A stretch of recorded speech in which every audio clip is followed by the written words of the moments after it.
Hello guys, meron tayong ano dito guys. Ay, kain tayo guys. Mayroong akong fried chicken dito. Fried chicken at saka mayroong ang tawag dito.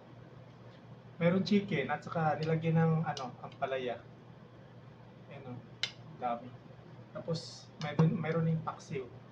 Kung sino mahilig dyan sa paksiw, ito isda. Yan. Kain. At saka mayroon pa tayong chocolate guys. Ito guys, chocolate. Ano mga flavors nito? Bawal sa akin to pero in moderate lang. Yung dami, iba-iba siyang flavor. Sabi. Meron kasama ako dito, tahimik lang siya. Ayaw niya mapakita sa camera kasi nakahubad. Ay, nakahubad, nakaano siya, wala siyang t-shirt.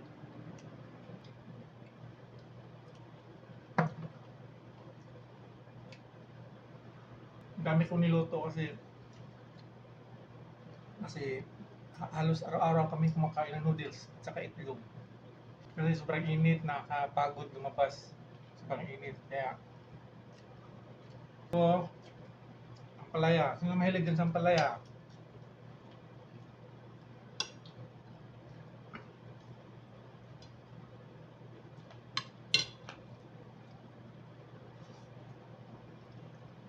Malinis na yung kamay ko ha.